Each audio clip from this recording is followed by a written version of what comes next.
amis belges, amis français, amis de l'Union européenne, amis américains, c'est à vous que je m'adresse.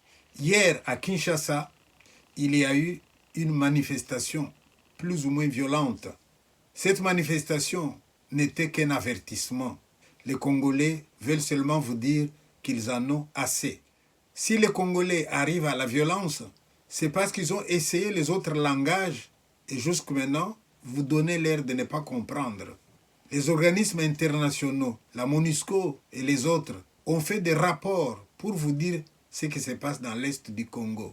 Le Rwanda, l'Ouganda, armés par certains pays occidentaux, dont la Grande-Bretagne, est en train de semer le deuil, la désolation dans l'est du Congo. Les prétextes sont nombreux. Avant, les Rwandais disaient que c'était pour sécuriser leur pays.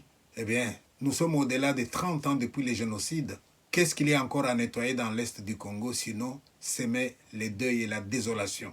Lorsque vous avez en Europe la Russie qui attaque l'Ukraine, les Européens se mettent tous ensemble. Et ils disent qu'eux, ils sont du côté du bien. À ce moment-là, qu'est-ce qu'ils disent? Nous allons réunir de l'argent pour aider l'Ukraine à se défendre. Que cette guerre provoque dans le monde des troubles, des difficultés sur le plan économique, ça a l'air de ne pas vous concerner. Messieurs les Européens, sachez qu'aujourd'hui, en Belgique ou en France, il y a des citoyens qui travaillent et qui ont des difficultés à payer leurs factures d'électricité, leurs factures de gaz à cause de la guerre en Ukraine. Ces gens-là, ils n'ont qu'un souhait. Quand est-ce que ça va cesser? Mais plutôt que d'envisager les moyens qui peuvent aider à arrêter, eh bien vous, les Occidentaux, qui prétendez être du côté des valeurs, vous avez une expression que j'admire, entre guillemets. Tel pays a le droit de se défendre. Nous allons voter un budget pour lui donner, pour acheter, vendre les armes. La guerre est devenue un prétexte pour exhiber ce que vous avez comme armes. C'est une foire aux armes. Mais cette foire aux armes que vous faites, on va nous dire, est-ce que vous comptez aussi le nombre de morts? Alors ces morts-là, pour ce qui concerne le Congo, nous avons dépassé les 10 millions.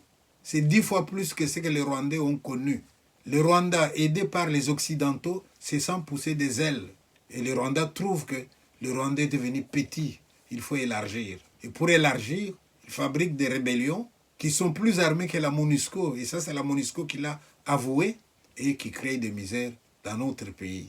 Est-ce que vous pouvez nous expliquer, messieurs les Occidentaux, comment est-ce possible que des rebelles puissent être mieux armés que la MONUSCO? À quel jeu jouez-vous, messieurs? Quand est-ce que vous allez arrêter? Vous pensez qu'il n'y a pas suffisamment du sang versé? C'est ça que les Congolais vous disent, s'il vous plaît, arrêtez.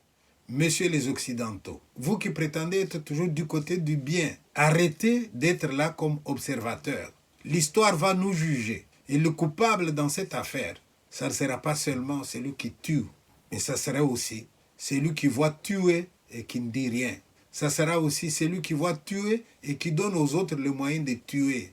Je voudrais dire aux Occidentaux, vous êtes là maintenant prêts à dire que si jamais Poutine attaquait un pays de l'OTAN, et tous vous êtes dedans. Ah d'accord. Et nous avons envie de vous dire, puisque vous êtes prêts à vous défendre de manière solidaire, et contrôlez-vous aussi de manière solidaire. Dès qu'il y a un de vos membres qui déraille, remettez-les sur le bon chemin. Vous ne pouvez pas dire que l'Ukraine ne peut entrer dans l'OTAN que s'il y a la paix, etc. Mais en même temps, vous donnez de l'argent au Rwanda alors qu'il n'y a pas de paix. Le Rwanda prétendait qu'ils sont un petit pays, qu'ils ont besoin de l'espace. Mais le même Rwanda a de l'espace pour recueillir les réfugiés qui viennent de l'Angleterre.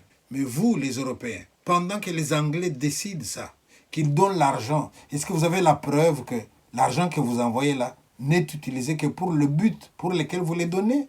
Ou bien est-ce que c'est un prétexte que vous donnez pour que le Rwanda puisse installer des usines où on va faire le raffinage de l'or qu'il n'a pas dans son sous-sol?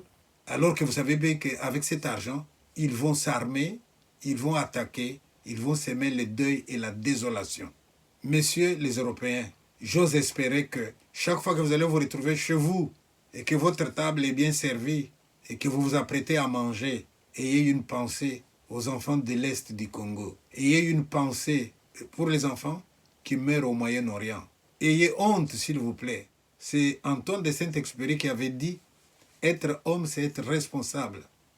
C'est avoir honte d'une situation malheureuse, même s'il ne semble pas dépendre de nous. » Posez-vous la question.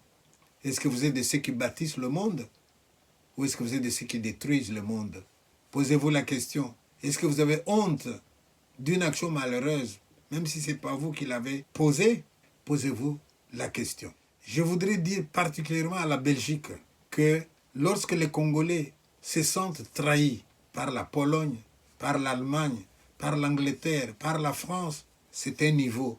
Mais lorsqu'ils vont se sentir trahis par la Belgique, eh bien, c'est encore au-dessus de la déception. Pourquoi? Parce que la relation qu'il y a entre Congo et Belgique, c'est une relation au nom de laquelle les Congolais peuvent espérer que la Belgique soit quand même l'œil du Congo. Vous voyez un pays qui dit « nous allons donner des armes aux voisins du Congo » entre guillemets pour se défendre. Et vous savez bien ce que cela veut dire.